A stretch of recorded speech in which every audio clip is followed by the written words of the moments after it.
Broadcasting live from the Business Radio X studios in Phoenix, Arizona, it's time for Phoenix Business Radio, spotlighting the city's best businesses and the people who lead them. To Phoenix Business Radio, broadcasting live from the Max 6 Entrepreneurial Center right here in Tempe, Arizona, where we help build businesses and connect you with the right people. And I haven't known these people for more than a couple minutes, but I know that these are the right people for today. So please help me welcome Tony Siebers. He is the founder of Parent Projects. Welcome, Tony. Thanks for having me. We're thrilled to have you. And Bina Colman, founder of Compassionate Callers. Welcome. Thank you. Excited. Excited to get to know both of you, and for at least Tony and I figured out how we might have known each other. Maybe it was alliances, but we're not sure. Yeah, probably one of the ideas. Maybe so. So listen, we have Robin Patterson with Mac Media to thank for the introduction to Bina. And then Bina, tell us why you thought maybe it made sense to bring Tony, and then we'll back up and we'll talk about the organizations. But how do the two of your organizations, or how do you and Tony work together? Yeah, it's a great question. So Tony and I met, a couple of months ago, and we are both in the world of the elderly. And Compassionate Callers is a calling service, and we take information and we create care plans and we do all that. And Tony is building a whole world for families and the seniors, and he'll get more into the whole wonderful world of it all. But we really believe that we can work very well together by having calls come through Compassionate Callers, really understand what the need is, to understand what services that he has that we can really play off of each other. And so we kind of met and knew that we had to get together and work together in some aspect. And we've been communicating ever since. I love that. This is just kind of fresh and new these last several months. Yeah, but the last year or so. Yeah, last year, I guess. But the last year. Okay, good. Yeah. So Tony, let's have you introduce yourself and tell us a little bit more about what Bina is sharing. And then Bina, we'll have you circle back and talk again about your organization, Compassionate Callers, quite a bit more as well. I've been in the Valley since about 2009 when I came out of the military service and relocated my family back out here with First Solar originally. And then I'd worked with other business challenges and business strategy.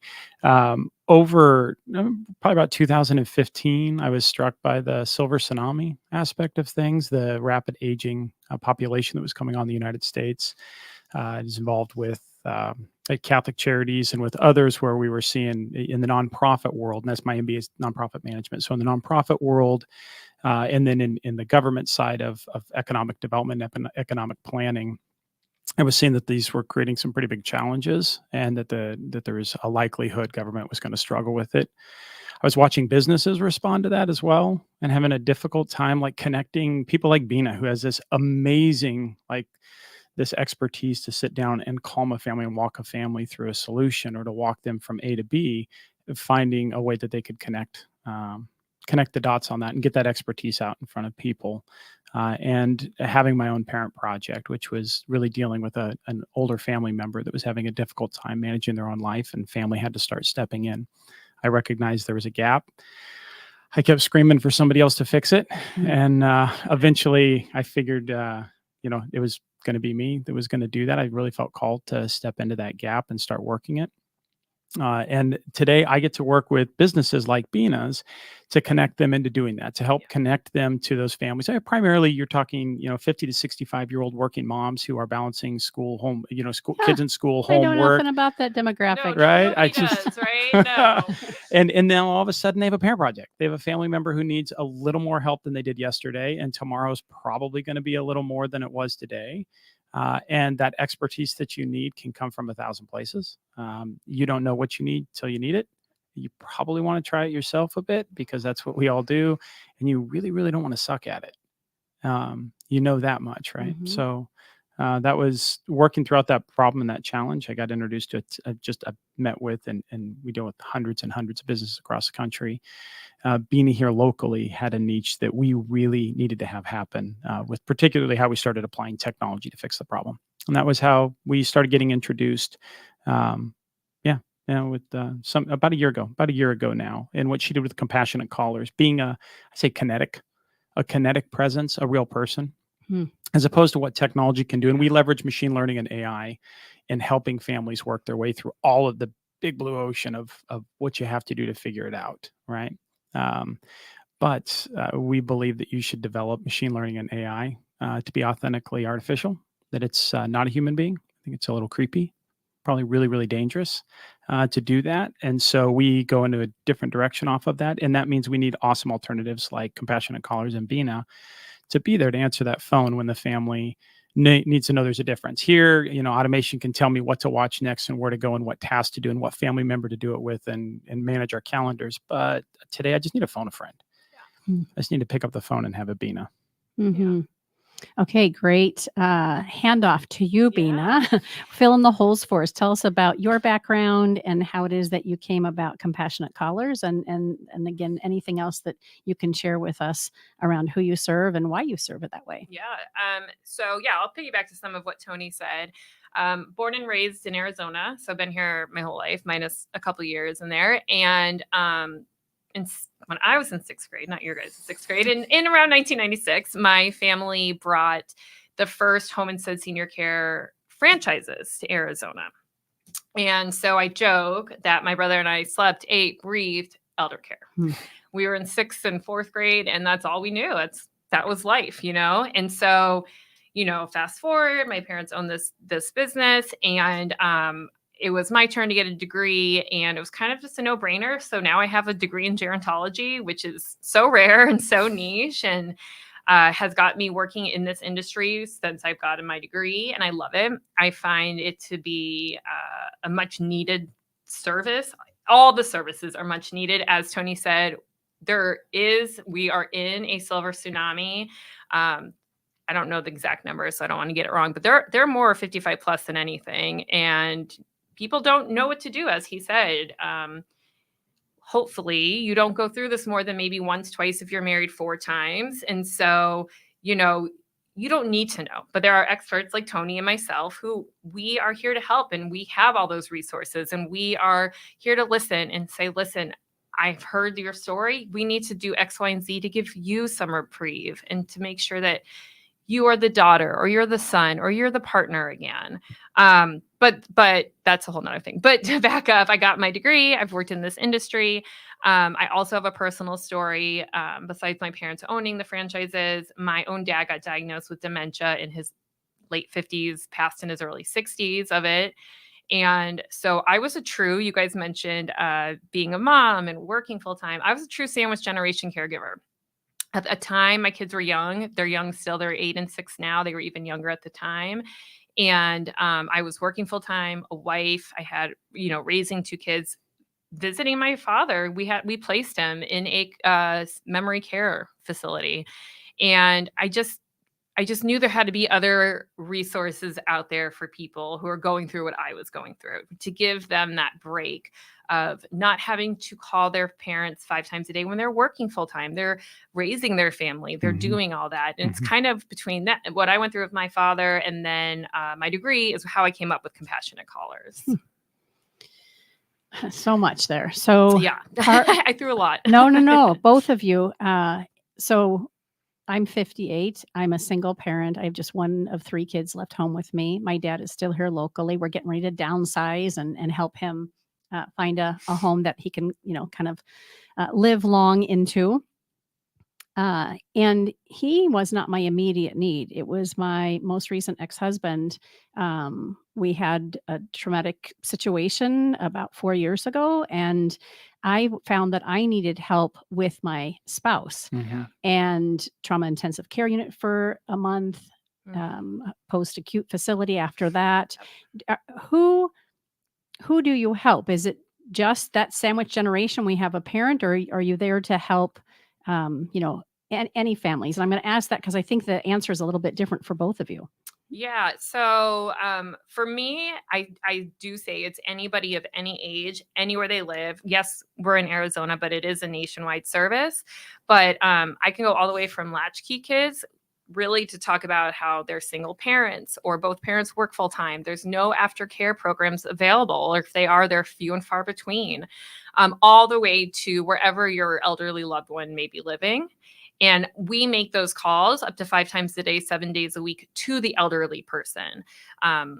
take your medicine, eat your food. Did you get up? We're a true proactive fall alert because we're calling proactively rather than relying on them wearing their pennant.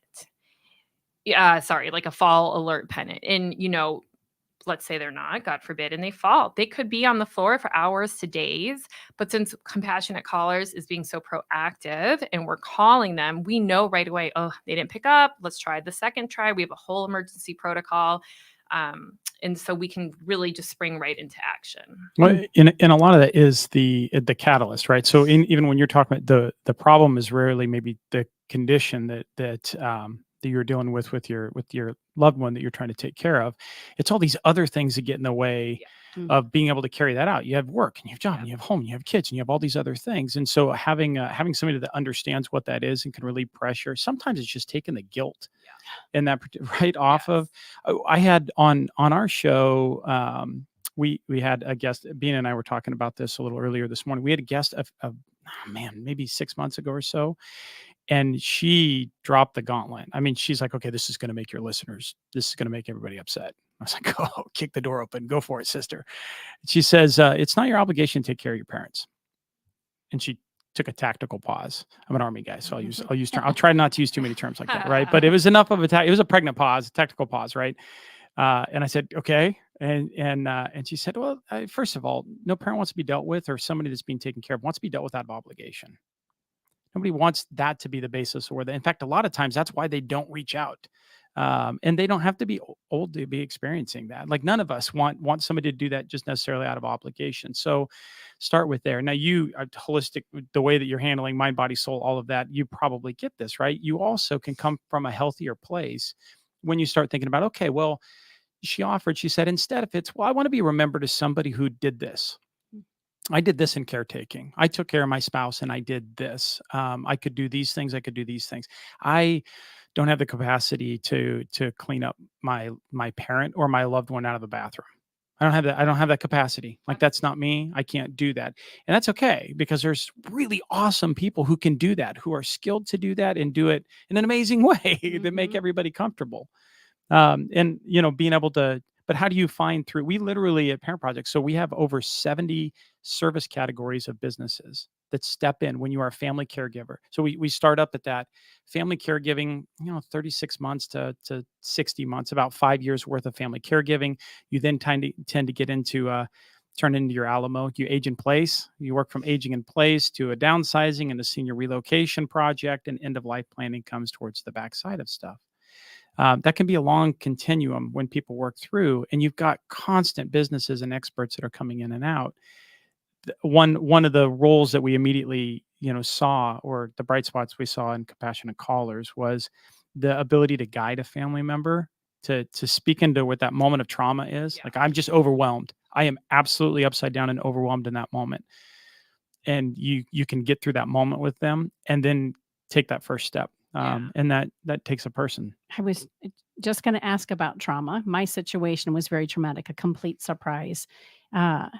And while I am kind of pride myself on being organized and mindful and in listening and caring, when trauma and chaos ensue, at least I did, I kind of lost my ability to make sense of a lot of things, and trying to run a business and having a then 12-year-old at home and just everything, in addition to managing my husband's care.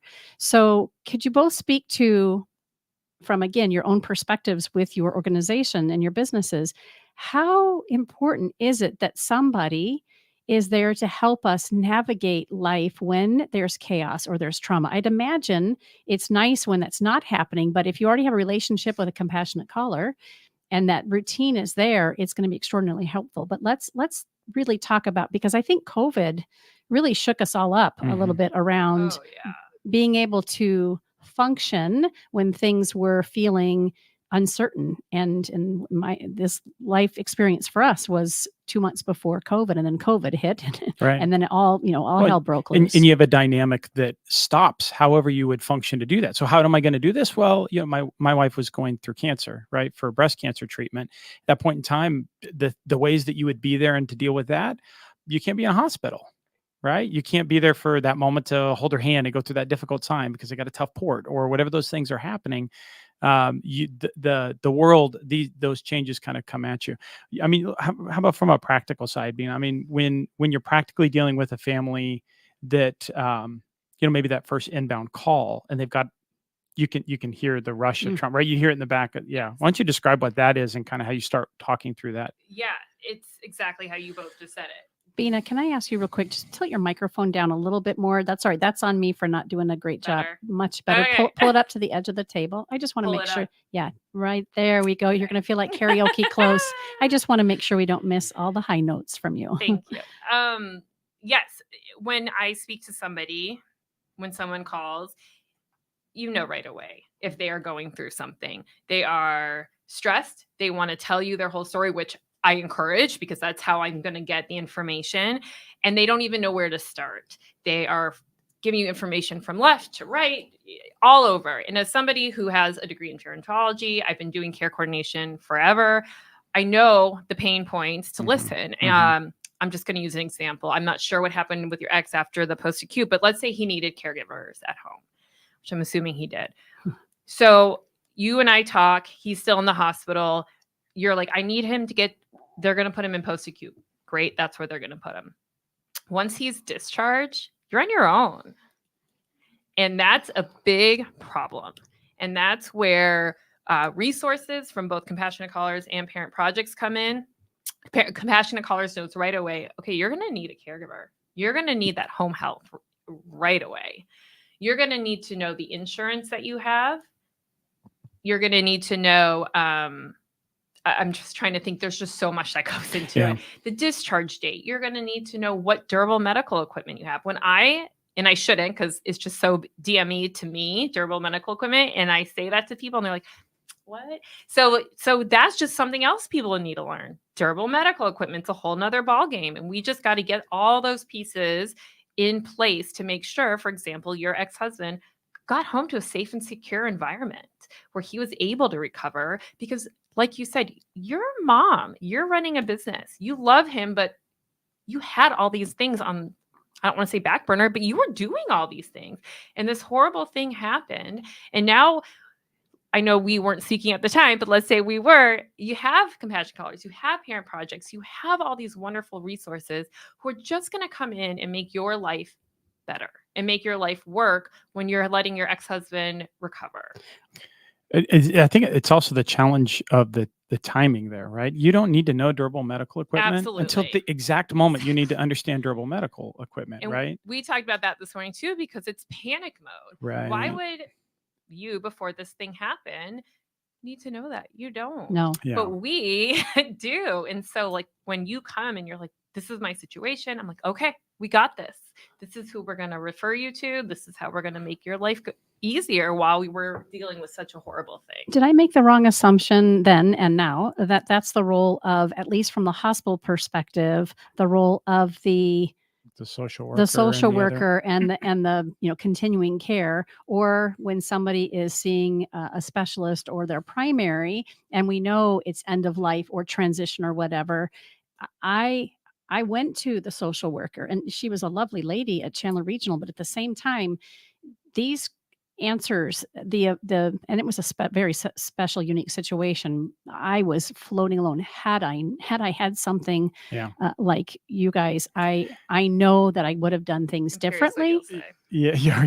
I'm curious. Okay, so imagine, our 73 categories go from mobile dog groomers, right, to doctors, to attorneys, to elder care attorneys, real estate agents, all of that, the avenue.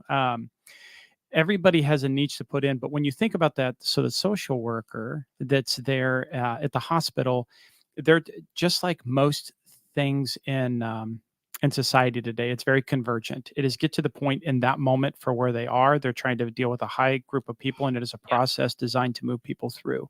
That is not necessarily your coach. That's not necessarily the moment in time in which this is going to stick. I'm formerly a police officer as well, right? So I recognize two people, for instance, I remember going to a car accident I remember watching, and this sits in the back a lot when we deal with this and people picking up information. Okay. It was a car accident where a semi truck had hit a bicyclist that was crossing the street, right? Big deal. It is yeah, big deal. And there was the different people that we were interviewing. I remember I was really, really new, had a coach. I'm doing these interviews. This one person swears up and down that there was a red light and the semi truck ran the red light and he hit the bicyclist. Another person swears up and down the bicyclist had a go light, had the white light to go ahead and cross, and that they were legit where all that was. And that just didn't pan out. As we got through to have conversations, my coach taught me to have these deeper conversations, like a lot of what you're doing. Yeah. They knew the pain points for stuff. And as we got into it, we found out that, one of them heard one of the person who'd seen the green light for the truck. Her husband was a truck driver, and she had different, and I'm not saying it skewed that, but it skewed how she saw the event in that moment and where it collected. That I know is from, being in law enforcement as well, and in the military, and, from Iraq, just how your body recalls instantly an event right after it's just happened, to a week later, a day later, a week later, a month later, now a couple of years later, it's different. So getting that information to you became the challenge. That's where we came through. So at Parent Projects, what I looked through and said, okay, so I've got these amazing people. I wanted to figure out my own project. So I went and I found the smartest people I could find. The same way I would do a company. We did First Solar, we did Rural Metro, we did Benedictine University. I went and found people who were smarter than me that knew how to do that thing. And these were called senior move managers. They're a thing, right? A thing. They're a Yes. thing. They are a thing. They are a thing in the industry. They're an amazing group of people. Most often, the oldest daughter, 50 to 65-year-old working mom that had dealt with all of this, and this was their carriage business. They started working from it. And I would help with some business guidance, and they would let me see how they did what they did. And we started then seniormoves.org. We started working from, okay, well, how do we practically do this? I digress. The finding the right moment to deliver the information by the right person the most, you may need to see that information at 3:00 in the morning. That might be the time in which your brain clicks on, and it's when it's ready to connect and to work off of all of that. And so, we said, okay, well, now we're going to go. What Parent Projects did is we said, well, we're going to use technology to connect family members to the right person at the right time on demand. We want an experience where we can get all of these folks. We started in 2016 converting awesome expertise from clickbait articles into videos. We said, okay, this is how people are going to watch it. This is really where they want to go. And we took those videos, we started indexing and chaptering and working with early models from this and collecting this book of knowledge on it, and said, okay, well, now the next step as you collect that is let's talk to all these businesses and say, when somebody comes to help you, or you're going to help somebody, and it's the best client. I mean, they're ready for you. You're ready for them. It's a perfect moment. Tell me, what did they do before? What do they do when they're with you? What are they going to do right after you? That's a lot for my brain to know, but machine learning can pick that up. Right. And it can start organizing all of those things, and it can watch how the conversation's going along, and it can pick out sentiment analysis, and it can subtleties in things, and it can do it when you build a good infrastructure and you solve these other problems, like making sure they own their data and they have the right to be forgotten. You have to use European data models. You have to protect things differently and build it differently. But when you do that, people are able to convey much more information than they can in a hospital. In that 20 minutes that your mind is already thinking about, how am I going to get him in the car? I mean, and then how am I going to get him out of the car? This guy's going to help me get there. How am I going to get him out of the backside? And do I have a wheelchair? Did that come through? I'm just borrowing this one. This one comes through. How are we going to do the bathroom? Like in 25 minutes, like those things are real things. And they're sitting there trying to talk to you about the next 50 steps. So I think that was a very good explanation, because it's true. Like he said, they're very hardworking people who have all these people on the discharge list in the hospital, and it's tough. It's a lot of people. And to your point, like, they might not realize you're getting out of the car at home with them. They just need to get you safely to the car. So it's that what's next that we're here for. Yeah, you're the gap. You're filling that gap where a family or a caregiver might be assuming that somebody else is going to have the answers for them in the direct line of support that we have. And the truth is, we don't. And it's a big reason why I started Compassion Call. Well, one of the reasons I started Compassion Callers was just for that reason. Not everyone has all of these wonderful family member, sadly, of course, but you may not be in a great spot with your family members. You could be alone. We don't know the situation. And so a big reason why I started Compassion Callers was because if someone is working full time, they know that their dad, who they don't speak to, is going to need this extra care. They might not want to. And so we jump in, we make those calls, and it lets them feel, okay, we helped where we could help, but we don't have to deal every day with it. Bina, tell us a little bit about the training and the kinds of people that are there on the other end of the phone with folks. Like the callers. Yeah. Yeah. Okay. So like I said, have a degree in gerontology, been doing this. So I feel very comfortable with noticing differences in voices from phone call to phone call. So I feel very comfortable when I'm training my people to pick out what to look for. One woman that makes some of the calls, she's a retired teacher from a Title I school here in town, and she's phenomenal. She knows. She may not have worked with seniors before, but she's worked with children who may not have been in the best of situations growing up, homes, the whole thing.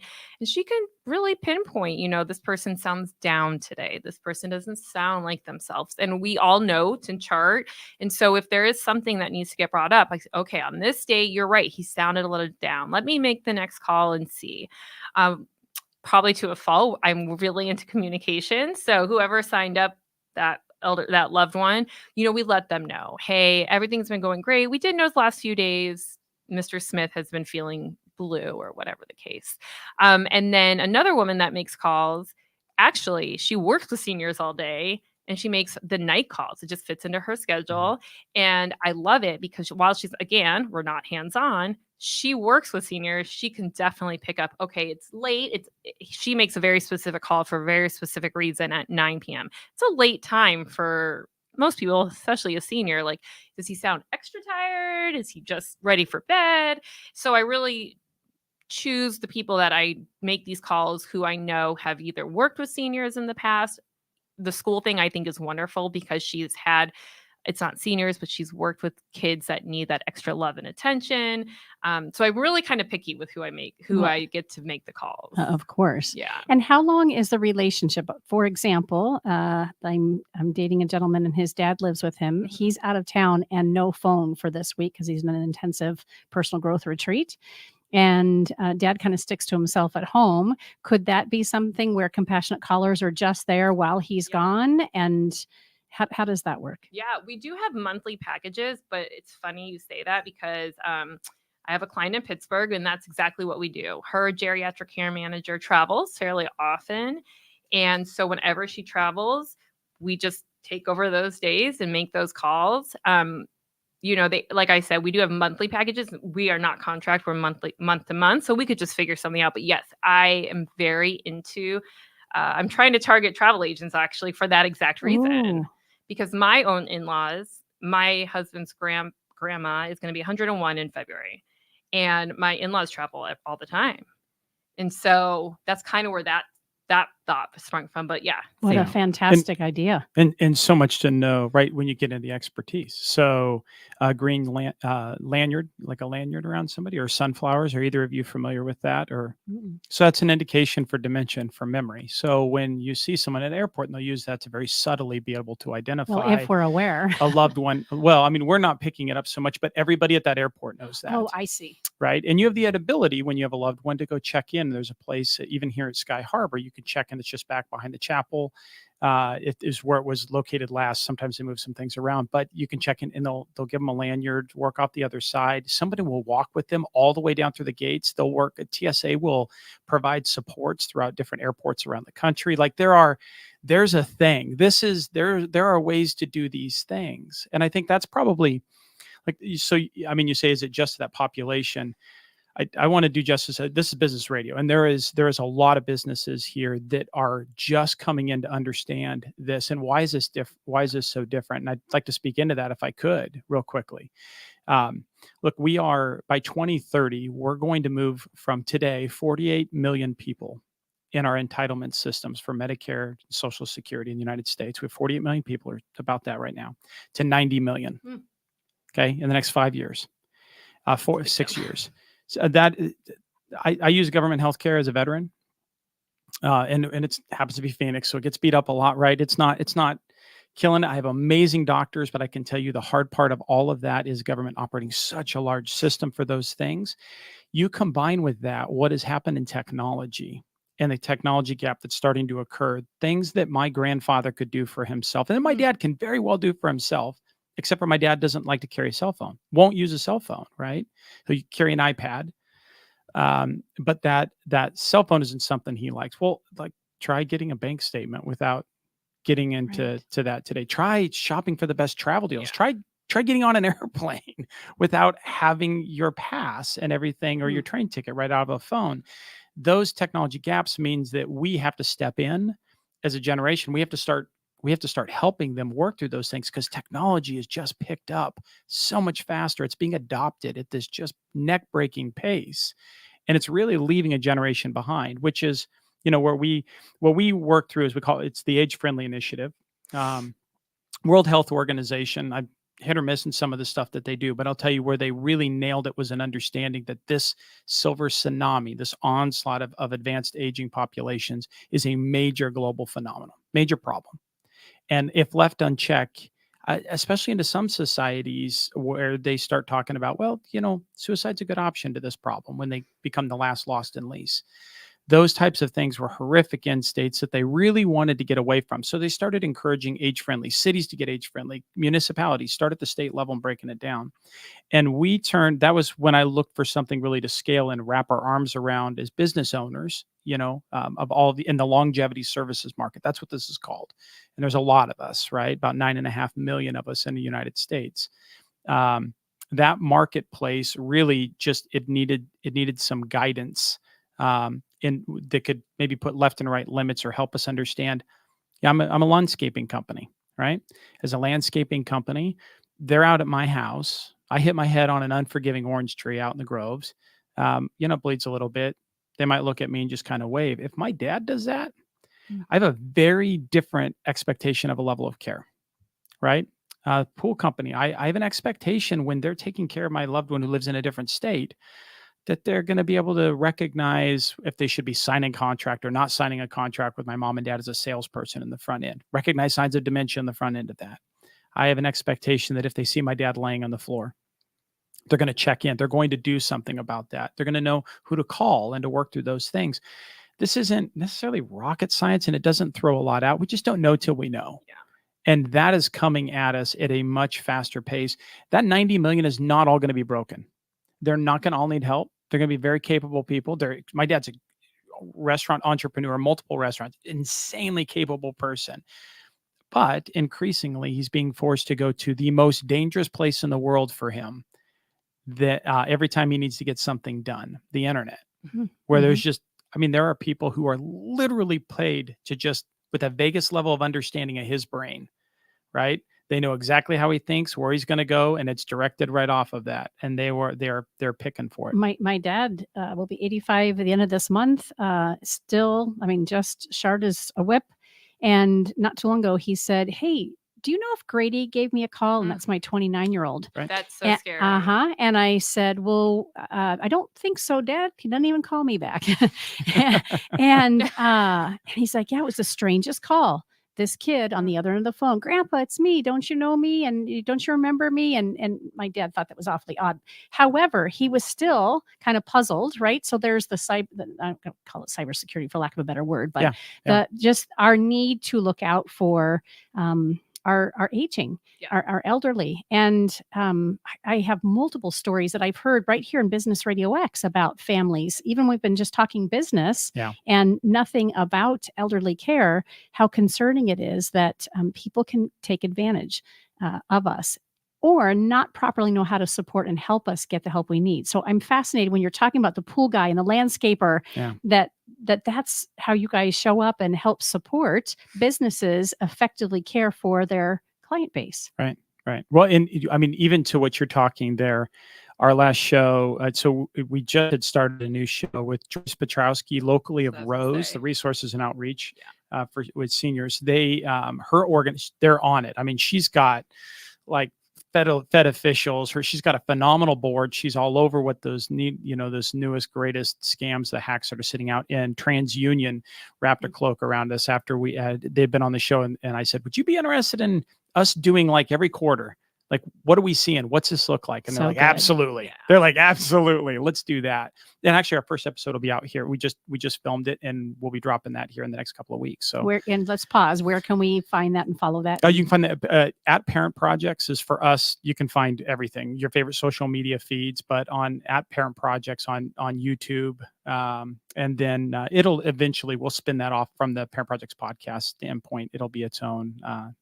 Present Dangers is the podcast started. Ooh. So yeah, Good. Thank Yeah, you. Good Thank you name. for, Anyhow. good But name, and I thanks for never- doing yeah. that. but you bring that up, right? And so you talk about from gerontology, you can hear when you talk to a family, you can hear those warning signs. Like you can pick a lot of that stuff up, and you know what to do about Yeah. it. So like what does that look like? What does that look like if you were doing the call, maybe just to check on mom for meds, like Yeah. Compassionate Callers does, and you recognize there's a romance scam, like that conversation goes in where you get that sense of that. How does that go down? Yeah, it's very real. It happens with the scammers as well as with family. I'm actually on a very client level. I have a client dealing with it with his own daughter, and it is to the point where everyone's involved.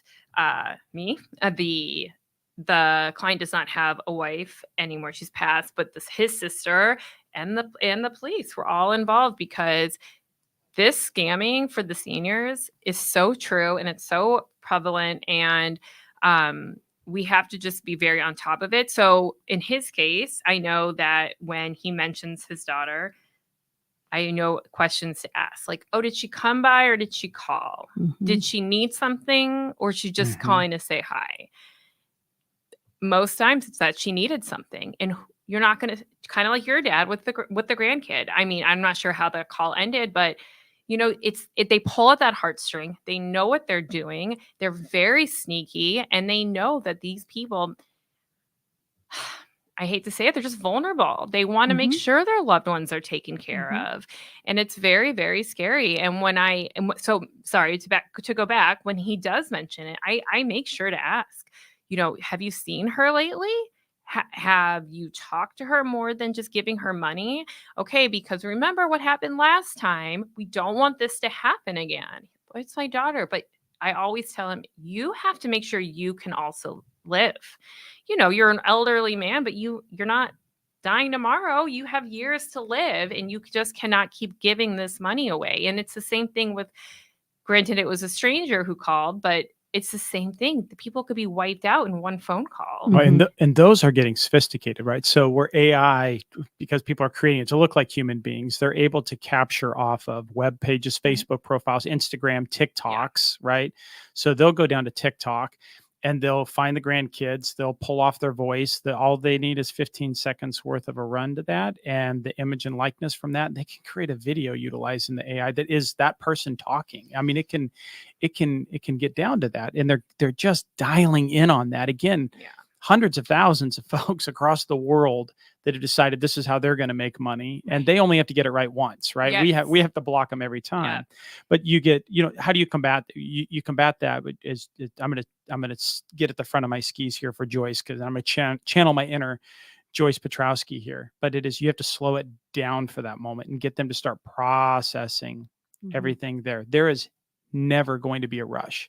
If it's a real thing, it's not going to be a rush. It's not going to be an immediate thing. If your son was in jail at 29 years old and needed to come, he's not going to do that. So dealing with that problem is one thing. The other side, though, is unfolding that so that your family and your loved one doesn't feel stupid around that or feel bad around that. And it is hard. It's embarrassing, right? It's hard for us to understand what AI can do. Now try explaining and walking into that concept. Like, it's non-obtainium. You're not going to get there. And so making sure, though, that the next time that happens, that they're going to pick up the phone and they're going to call. So just teaching that temperance, or having somebody that they can make that phone call to without bothering their kids at work. I don't want to, that's what we hear a lot, right? I don't want to bug them at work. Yeah. I don't want to do this. Knowing who to pick that up with and just process. I got a call. He said it was my grandson. I honestly, I hate to say this, but I can't even remember my grandson's like voice. I don't know it. I don't talk to him enough. Could have been. Those are difficult. Very things. difficult. And one thing Compassionate Callers always says is, let us be that nag to your loved one. I always say that. Let us be the nag, so that when you talk to your loved one, That's you good. can be the son again or the daughter again or whatever. But it's the same thing. Like when you make that phone call and that senior is saying these things, oh my gosh, I'm so embarrassed. I don't remember. Be embarrassed to us. Let us be that middleman and then say, you know what, this does sound a little fishy. Let me call your emergency contact and just make sure your grandson wasn't in jail last night.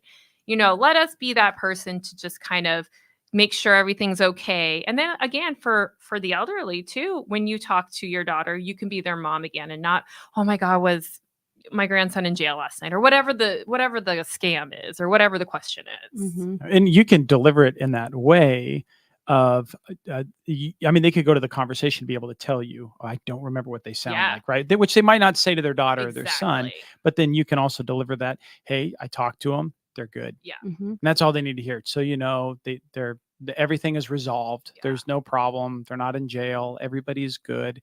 Like that may be the only message that needs to go out to them, honestly. And it just kind of takes away how much worrying.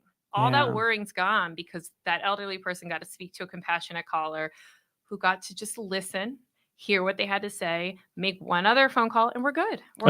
And worry can be, uh, it can just drain. it's I mean, it sickness can, almost. Oh, Yeah. for Yeah, sure. it will, Yeah, like right? a It will loneliness or sickness. Yeah.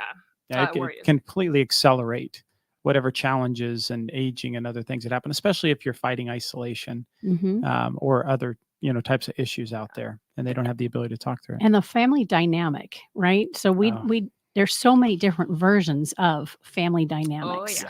Even when it's completely healthy and whole, Oh, yeah. there's a lot at play there. So I love that you've pointed that out in just these last few scenarios, that it frees the burden and the Yeah. not responsibility, but the burden of feeling like you're bothering Yeah. your adult kids, or that the adult kids is saying the same thing to ad nauseum and you're not hearing them, right? So that's that nice that bridge between that. It's incredible. Yeah. Or even between your siblings. Right. Well, Right. I mean, yeah. you guys have gone on, you lived in Yeah. the same house for 18 years, and then you went off and you weren't raised in that, and you had a lifetime of experiences in other places. Or, in the real estate side, a real estate agent will be working with a family, and they'll go to downsize, and they've got one family member, one adult kiddo that's just really dragging their feet against it.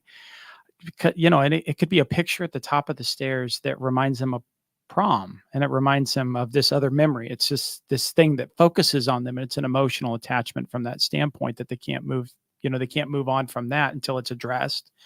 And that might not be the same for 3 other siblings that are dealing with all of that, and finding that space to give them that, when you're feeling that pressure in front of you. Mm-hmm. Yeah. Can you speak again, Tony, to AI on the wonderful side? Right, we've highlighted for the last several minutes about the dark side of AI and the scariness that we're being faced with it. But what you're talking about, from the perspective of helping these businesses, there's so much richness and goodness in it. Could you talk a little bit more about that? Yeah, I think one of a friend of mine, Matt Paxton, had a show called Hoarders years ago, and now he's doing Legacy List. And we talk about families when they get into want to organize this. We have 5 children. We both have a lot of kids, and so he was explaining to us, or he's reminding me of when our kids were young and we wanted to make baby food. It's like silly thing, right? But I remember trying to do this, and you spent all this money, and you're going to try this, and it's like 6 months later, and you're tapping out. You're looking at Trader Joe's for something, right? You're like, That was me. Yeah, only kid number 1. Yeah, right. Not by exactly. 2 or 3. Exactly. The rest of them, it's like, gnaw on this thing, right? Yeah. It'll be good. Here's a frozen bagel. But no. So there's the fact that we do speak in and we want to solve those problems that way means we kind of leave it to the last second. And I saw it in the military. I worked in emergency management. 9th Ward of Katrina. I've seen it in Iraq when when everything collapses and everything goes away. People try to make do, but they tend to kind of hunker down into that. They wake up in the morning, they put on their boots, they put on their pants, right? They do something, they pull into the people that are around them, and they start working through information as quick as they can. That information is difficult. What AI, we used to call the best parts of it, I would say machine learning, right? The ability to break down information quickly. One of the best explanations I've seen of this from AI talked about in the difference of where it can provide promise is like large language models. I won't overly jump into it, but they said, we look at maybe latitude and longitude grid coordinates for airports.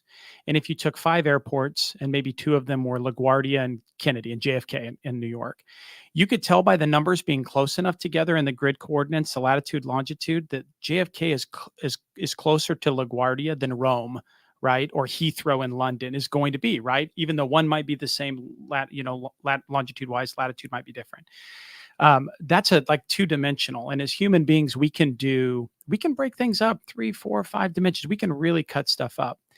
Machine learning can dial that in, and AI can do it into the thousands of dimensions in these things they call the large language models, which allows them to take similar words in confusing languages like English, super hard to understand, right up there next to Mandarin. And it can, if I say, like magazine, you work at the magazine and I'm reading a magazine, it's the same stinking word and they mean 2 very different things.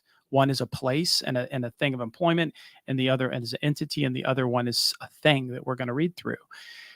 It has that ability, though, with all the different with dicing up the words at other components, that it can get a richer understanding. So the best application where we've started working is we call the augmented intelligence portion of AI.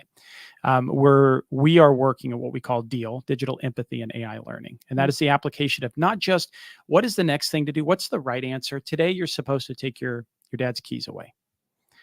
But by taking a look at where you're at in sentiment analysis and the words you're using and how you're communicating and where things are at, stories you've told, and as it's asked questions and knowing what's in front of you, I know that today is not that moment. You are not in the place to be able to do that, right? And I'm, Mayo Clinic, I need something that's going to deal with the depression off of this side. I need to understand a 90 to 2 minute class, 90 second to 2 minute class in how my mom's doctor can play a role in accomplishing this and relieving me from doing this. We're going to have to go that direction.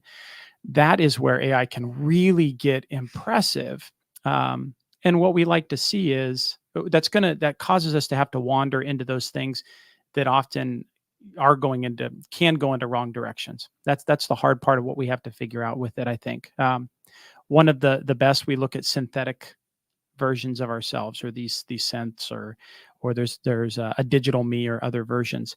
But if you think about a quick way to help somebody become a better version of themselves using AI, it's to take a digital snapshot of you with as many dynamics as it can have, and then take a digital snapshot of the you that you need to have with all the knowledge that you need to accomplish what you have to do at that moment, and then do a gap analysis.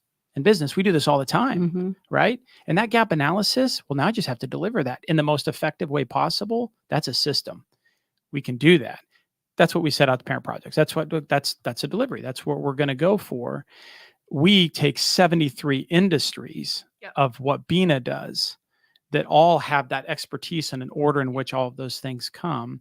And if you can put that information in and then allow the family to walk through, that's where AI can help to understand, this is your race line.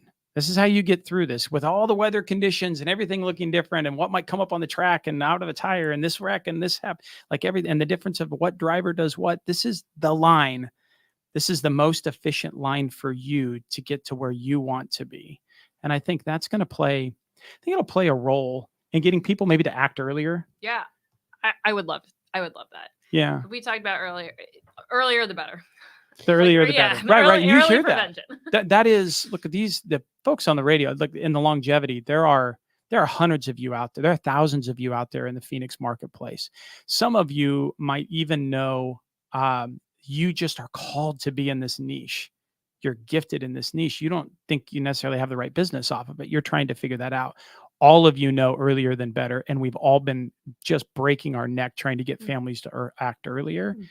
I think being able to go upstream and help families solve a problem that they want to solve in themselves instead of waiting for the moment they have to, but then having a solution at that moment too will play a big role. Bina, when you hear Tony speak about the possibilities, and if you could take us back to the first conversation you guys had, how does that resonate for you and the mission that you have, and how is it helping you get to where you need to go as you serve these families? It's so, it's a great question because it's such a great fit for each other. Because as much as what Compassionate Callers is that calling service, we have to understand why and what time and when to call that person. And that is figuring out what that person needs. So they tie in so well together in that way. I know I've said this before, but I just create these care plans. It's just what I do. And within the care plans, it's what sorry, I'm mixing up all the names. Parent Projects with the 73 vendors needs. He touched on the lawn care, and it could not be more true. I have a client up here in Scottsdale. We talk about his lawn all the time, and basically his lawn people stopped coming. So I needed to find him and tell his geriatric care manager he needs a new lawn guy. I mean, Tony has hit on the dog grooming thing. It is so true because you don't want your elderly loved one to go to PetSmart. You want that mobile dog groomer to come to them. Let them not go out for every little thing. I am a big advocate of mobile docs for the same reason. Yeah. Let that mobile doc come to your loved ones' homes. And this is just stuff that when I'm listening and I'm figuring out when Compassionate Callers calls, those up to 5 times a day, I also need to know what else do they need that Tony and Parent Projects has in those 73 vendors.